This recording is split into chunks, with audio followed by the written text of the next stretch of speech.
Agora recebendo a visita do Coronel Aldo Batista Neto, coronel da Reserva do Corpo de Bombeiros Militar de Santa Catarina e especialista em gestão de crise e desastre, para falar aqui hoje sobre prevenção de cheias, principalmente, né? Passamos o final de semana, mais uma vez, com uma chuva localizada e o Vale do Itajaí, com algumas cidades sofrendo com as cheias. É o caso mais frequente ali do Alto Vale para Rio do Sul e algumas cidades ali da região. E Botuverá, né, que é outra cidade que vem sofrendo aí com com alagamentos frequentes, né, Neto? Bom dia. Olá, bom dia, Jorge, bom dia a toda a equipe técnica da Rádio Itaberá, um bom dia ao amigo ouvinte que nesta manhã ensolarada de segunda-feira nos acompanha pela 98.7. É sempre muito importante, Jorge, a abertura que Itaberá faz para que a gente traga informação de qualidade sobre prevenção de riscos e desastres. Afinal de contas, é uma realidade nossa, do povo brasileiro e em especial do catarinense. Tão rápido, né? Se a gente parar para pensar, na sexta-feira havia, aliás, a semana passada toda já havia essa previsão de uma chuva mais intensa que cairia aqui sobre a região do Vale e Médio Vale do Itajaí. Havia um alerta, inclusive, mais para o Médio Vale do Itajaí. Mas o volume mesmo mais expressivo de água acabou caindo no Alto Vale do Itajaí. Então a gente termina o dia de sexta-feira, né? Entramos à noite com uma chuva muito fraquinha, amanhecemos o sábado também assim, não com uma chuva tão intensa, e depois a chuva cai, né? Com intensidade frequente, e acaba alagando o rio. Não foi por essa chuva que caiu aqui, muito pelo que veio lá de cima. Então, essas situações que serão cada vez mais frequentes, dizem os especialistas, né? É exatamente isso, Jorge. Até é importante, quando faz essa observação, para nós compreendermos, a lei hoje vigente de proteção e defesa civil, a 12.608 de 2012, ela traz uma visão e que nós experimentamos a realidade disso neste final de semana. A lei recorre, observa e recomenda que todas as visões, principalmente de prevenção, de mitigação e preparação, sejam pensadas na forma da bacia hidrográfica, que muitas vezes não corresponde a regiões político-administrativas, enfim. E é algo que nós vimos esse final de semana. Então a gente tem uma chuva pouco significativa, sexta, sábado para domingo incrementa um pouquinho mais. Nos espanta, né? Quem acompanha pelo Alerta Blue, nos espantou o regime de subida do rio. Nós tivemos quase de 50 centímetros a 1 metro por hora, e com uma chuva pouco perceptível para essa ação, né? Ou seja, tudo fruto da bacia como um todo, da chuva do Alto Vale. Nós temos aí temos Rio do Sul, Taió. Taió conversava com o coordenador de proteção e defesa civil, teve que abrir 2 abrigos, cerca de 60 pessoas desabrigadas e afetadas. Mas hoje já voltava à normalidade, ou seja, a característica da bacia, a gente veio com um regime de chuva importante, né? Os principais municípios de divisa com o Rio Grande do Sul, litoral com alerta de ressaca, essas características todas, Jorge, como você fala, é o que nós iremos experimentar de agora para frente, e nós, moradores de uma região com alta recorrência de desastres, temos que ficar atentos a todos esses sistemas meteorológicos, a todas as formas de alerta. Eu gosto sempre de recomendar, Jorge, para nós em Blumenau, baixar o aplicativo do Alerta Blue. Tem muita informação de qualidade, fidedigna, 24 horas diárias, né? Chegam essas informações que nos auxiliam no processo de tomada de decisão. O SMS para o 40199, dando o seu CEP da área que você gostaria de monitorar e receber alertas de desastres. Esse é um sistema federal que é operacionalizado pelo Estado e pelo município de Blumenau também, ou seja, termos informações que nos auxiliam no processo de tomada de decisão, porque os eventos estão aí, e esse final de semana experimentamos mais um frio na barriga, né? No que diz respeito a uma possibilidade de evento mais importante para a nossa região. Bom, isso é verdade. Bom, começou por Rio Grande do Sul, né? Diante de toda a tragédia que acontece lá, a questão de se falar de mudanças de comunidade, né? De localidades alagáveis, tentar se tirar a comunidade daquela região alagada, que tem fácil, a probabilidade de alagamento é muito alta, para colocar em outro local mais seguro. Isso daria uma dor de cabeça para prefeitos aí muito grande, né? Aqui em Blumenau, por exemplo, né, a gente tem a rua 1º de Janeiro, São Rafael, aquela região ali mais baixa, que assim que o rio sobe, que ele começa a sair da calha, parece que tudo cai ali, né, que é o primeiro local a ser inundado por Blumenau. Retirar aquelas áreas habitadas desse local seria a solução para isso? Tem que se pensar nisso? A gente tem que começar a pensar nisso também? Jorge, a tua pergunta requer uma fala mais abrangente.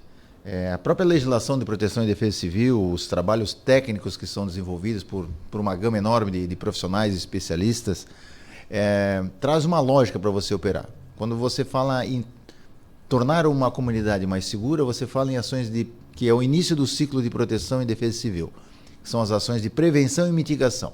O que seria ação de prevenção? É aquela ação que você quer que o evento não ocorra.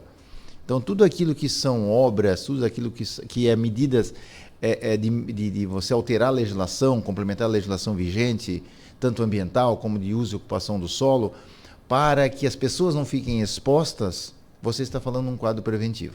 Na sequência vem um quadro mitigatório. Significa que ou você não dá conta de prevenir, ou as medidas de prevenção, ou os eventos são tão severos que você tem que, conjuntamente à prevenção, tem que mitigar. E o mitigar significa diminuir as perdas, diminuir os prejuízos, a exposição das pessoas. Então, se nós olharmos para essa região que você comenta, que exatamente são as primeiras áreas atingidas, porque estão nas cotas mais baixas, mais próximas dos 8 metros em Blumenau, qual seria o adequado? Nós teríamos condições de fazer obras, nós investirmos em ferro e concreto na região para tornar a região mais segura? Seria possível? Olha, teríamos que fazer um bom estudo, considerando que ele está na cota inicial, que está na cota muito baixa. Nós teríamos que ter estruturas muito grandes, muito altas e muito robustas para dar conta de segurar aquela área e não ser inundada. Primeiro ponto. E o segundo ponto veria então na esfera mitigatória. Retirar a população dali e os seus negócios. Aí nós encontramos um outro desafio. É possível um movimento dessa natureza? As pessoas, considerando o quanto aquilo já está consolidado nas questões urbanas de Blumenau, nós conseguiríamos um movimento dessa natureza? Retirar essas comunidades mais próximas de alagamentos? Nós temos lugar para levá-las para viver de forma mais segura e mais protegida? A comunidade aceitaria esse tipo de movimento? Seria o mais adequado?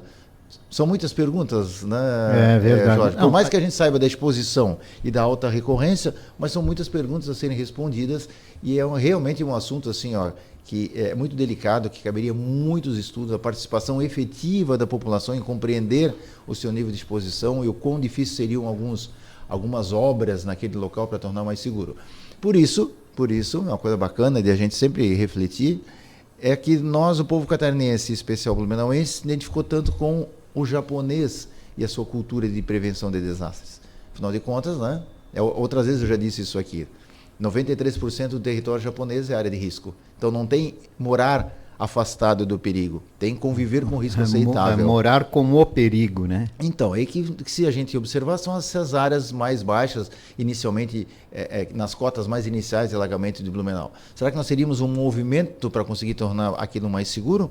Ou será que nós investiríamos em aquela comunidade saber conviver com essa situação?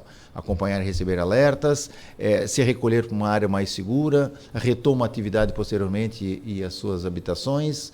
Essa é a realidade de muitos lugares pelo mundo e é uma realidade nossa também, Jorge. A gente está tocando nesse assunto porque isso é uma discussão que tem no Rio Grande do Sul, né? Já está ganhando também o cenário das cidades que sofrem com cheias aqui em Imagina Rio do Sul, né? Exato. Se tiver que movimentar toda essa comunidade que está em área de risco, como é que faria para isso, né? Então, Jorge, fica um pouco complicado. Em Blumenau, nós tínhamos até pouco tempo atrás um número que se trabalhava, que eram 15 mil habitações em área de risco. ou num risco envolvendo alagamento, envolvendo enxurradas e envolvendo escorregamento de encostas. Tá? Nós teremos capacidade de tornar essas residências efetivamente seguras, ou essas pessoas precisam coabitar com esse risco aceitável? Esse é o desafio de quem trabalha com gestão de desastres, é a realidade das nossas cidades. Das cidades em vales, essa é a realidade. Portanto, sempre lembrar, nós moramos num vale clássico, montanhas ao redor, com rio no centro. Tudo que é área plana dessas regiões são áreas de inundação secundária do corpo hídrico principal do rio que está no centro. Se nós, a minha cota está acima de 15 metros. Se nós temos uma área plana num vale, um dia ela foi formada por um processo de passagem e de alagamento do rio principal desse vale. Nunca mais tivemos chuvas? Não sabemos. Olha a experiência do Rio Grande do Sul. Com certeza, nós nos debruçamos agora nas últimas semanas, inclusive para entender a geografia do Rio Grande do Sul, e você percebe que é de um nível de vulnerabilidade tremendo. A diferença de cotas entre Porto Alegre e o mar, aquela questão toda da bacia envolvendo Lagoa dos Patos, envolvendo o rio principal do Rio Grande do Sul, o Guaíba, é impressionante o quanto realmente as pessoas estão vulneráveis a cheias, a inundação gradual. Eles falam em cota de 2,5 metros, de 3 metros, o que para nós ainda são cotas seguras, para eles são cotas de inundação. Exatamente, né? E aí tem hospital em área de risco, tem aeroporto em área alagável. Isso. Jorge, aí se pergunta, por que, aí que nunca se previu? Essas estruturas é que terão que ser revistas. Por que, né? que nunca se previu isso? Por que permitiu construir? Porque se você pegar a história de recorrência, ela foge de números históricos que permitiam uma análise de risco e você não investir nessa região. Exato. E agora, né, então tivemos duas, é importantíssimo isso, nós tivemos 23 e 24 para o Povo Gaúcho, assim como foi para nós 83 e 84. Aí eles vivenciam, e numa proporção, Jorge, nós estamos falando em mais de 92% da população atingida. Semana passada trouxeram um dado que é impressionante, né? 94% do poder produtivo do Rio Grande do Sul foi atingido. Isso é severo para a recuperação do Estado, e isso, sem sombra de dúvida, a gente falou sobre isso, né? Vai impactar o país. Nós, catarinenses, a gente não passou por uma experiência dessa. Isso eu te digo, pelo menos nos últimos 15 anos, que impactasse de forma tão severa a totalidade de municípios, como também a nossa capacidade produtiva. E tem muito impacto, né? Por exemplo, lá, Rio do Sul começa segunda-feira com o nível do rio Itajaí baixando lá, mas ainda quase 500 pessoas fora de casa. Acabou de vir, né? De uma enchente longa e um desafio muito grande. Então tem toda essa situação, né? E mexe com toda a região ali do Alto Vale. E nós estamos falando, Jorge, desse evento de Rio do Sul, um evento de 48 horas. Nós estamos falando de sábado e domingo, que só um pouquinho na sexta-feira. Isso, e essas coisas, nós tivemos aqui uma pequena enchente, né? E muito rápida, né? Entramos em enchente no domingo, saímos da enchente no domingo. Exatamente. Então foi muito rápido, né? Tudo muito rápido. Exatamente. Que teve aí 3 famílias que necessitaram do abrigo e das causas. Os reflexos foram muito poucos, né? As famílias foram abrigadas, ficaram lá por um motivo de segurança acima de tudo. Não tivemos problemas mais sérios, né? Alguns deslizamentos também, nada muito sério assim. Então a gente passou por esse primeiro teste de 2024, né? Então, e é bom lembrar, né, que a cidade de Blumenau se destaca de muitas cidades exatamente pela qualidade do seu serviço de proteção e defesa civil, pela qualidade do monitoramento, do alerta. As pessoas já têm essa percepção, e isso é importante, eu não tenho dúvida. Eu ouvia de um profissional semana passada de que a nossa diferença comportamental entre gestores, defesa civil e a população gaúcha para com a catarinense teria pelo menos 20 anos de distância no que diz respeito ao seu atitudinal frente a desastres. Nós estaríamos 20 anos na frente. E é óbvio, foi motivado pelas nossas experiências. Tá? E agora pela dor, né? Acima de tudo. E agora é exatamente a experiência que o Rio Grande do Sul vai enfrentar agora, as suas transformações que passam, principalmente, Jorge, eu vou ferrenhamente citar isso, passa por uma mudança de comportamento das pessoas. Pessoas mudam a atitude, pessoas cobram mudanças de atitude dos seus gestores, dos seus políticos eleitos, E esses eventos extremas, fora de uma curva média de acontecimentos, é que provocam mudanças, e é o que o nosso irmão gaúcho vai experimentar agora. Ô Jorge, eu queria, essa manhã, inclusive, comentar contigo uma coisa bastante importante, que é o que nós temos conversado na esfera científica com alguns pesquisadores do Brasil, aí nas nossas redes sociais. Em 2008, a cidade de Blumenau, foi uma pena que a gente não fez uma pesquisa importante sobre isso, mas isso foi muito da percepção dos técnicos e alguma coisa nós registramos naquela época. 2008, pós 2008, ocorreram 4 movimentos, podemos dizer assim, sociais importantes, que é isso que nós temos trocado essas figurinhas agora com os nossos colegas do Rio Grande do Sul para eles se atentarem para esses 4 movimentos. Depois de 2008, nós percebemos na cidade de Blumenau 4 posicionamentos da população. Primeiro deles, houve uma perda momentânea, mas existe uma perda de confiabilidade no gestor público. Isso foi uma coisa interessante. As pessoas se perguntam assim, ó, você não conseguiu nos avisar de um evento dessa magnitude, você não conseguiu se fazer presente para nos socorrer. E passa pelo campo das percepções. Tá? Então, por que eu poderia acreditar em você agora que isso tudo vai passar e que nós vamos conseguir corrigir isso tudo? Aqui eu queria fazer um break nessa primeira fala, Jorge, que é uma coisa interessante, né? O japonês, depois do tsunami de 2011, ele traz uma pesquisa do que diz respeito à atitude do povo japonês. Eu tive a oportunidade de assistir uma palestra já em 2012 sobre o tsunami deles, e eles citavam que a população que sobreviveu ao tsunami referenciava 70% das pessoas disseram que só sobreviveram porque sabiam o que fazer. Tinham informação, sabiam onde estavam os abrigos, entendiam de primeiros socorros, fizeram um autocurativo, saíram de uma situação que estavam encarceradas, enfim, pessoas sozinhas se socorreram. 70% do japonês que sobreviveu ao tsunami referenciou que sobreviveu porque sabia o que fazer. 20% sobreviveu porque disse, pessoas que sabiam o que fazer se uniram e me socorreram. E 10% referenciou que eu só sobrevivi pelo socorro institucional. Foi assim traduzido para nós. Então ficou nítido para o japonês que pessoas sobrevivem porque sabem o que fazem, têm informação, e pessoas que se unem socorrem outras. Para grandes eventos, essa é a realidade. É o que a gente vê no Rio Grande do Sul, Foi exatamente o que aconteceu agora. Então, em parte, as pessoas perdem a confiabilidade porque acham que não foram socorridas. Mas o estudo mostra que os eventos são tão grandes, são tão significativos, que você não tem a onipresença do Estado, você não tem as forças oficiais em todas as portas e em todas as embarcações. Tá? Então precisam realmente de pessoas com conhecimentos e pessoas que se unam, que é o que a gente viu esse grande movimento no Rio Grande do Sul. Então, o primeiro movimento, existe uma certa perda da confiabilidade na administração pública de uma maneira geral. Até porque tudo demora um pouco, né? Claro. E ainda mais um evento dessa E não há estrutura para atender todo mundo. E não tem como você manter uma estrutura preparada para um evento daquela magnitude. Então, primeiro ponto. Um segundo ponto que nós observamos em 2008 foi uma evasão por parte da população. Parte da população abandona a cidade. Isso a gente já vivenciou, já está acompanhando o Rio Grande do Sul desde a primeira semana. Mas que população é essa? A população que trabalha na base da cadeia produtiva, que mora em lugares mais presentes, mais expostos aos riscos e que são atingidos. Então ela perde a sua casa, que ela morava de aluguel, muitas vezes. O trabalho que ela tinha, a empresa também foi destruída.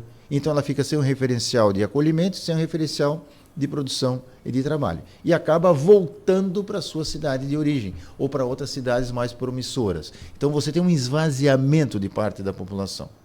Um terceiro momento, o que nós observamos? Você perde a possibilidade de reação de produção, principalmente no trabalho de base. Por quê? Você começa a perceber que as praças não conseguem mais ser recuperadas. O calçamento das ruas não são recuperados. Mas por que isso acontece? Porque lembrando que muito desse serviço é serviço terceirizado, é contratado pela prefeitura. E esse terceirizado foi embora no movimento de abandono da cidade.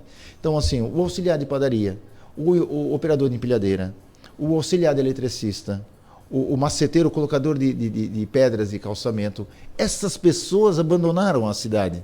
E você fica muitas vezes sem a capacidade de reagir e recuperar em muitas áreas.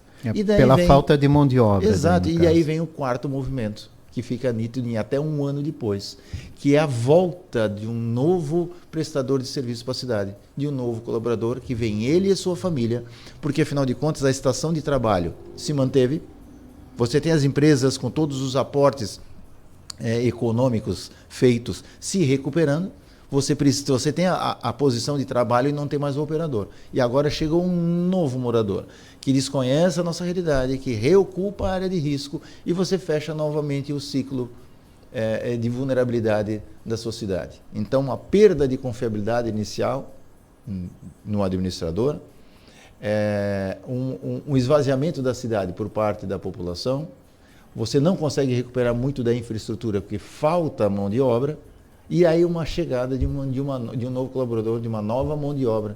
Tá? Ou seja, em um ano você tem esses movimentos acontecendo, tendo origem num desastre principal. Eu não tenho... Tá?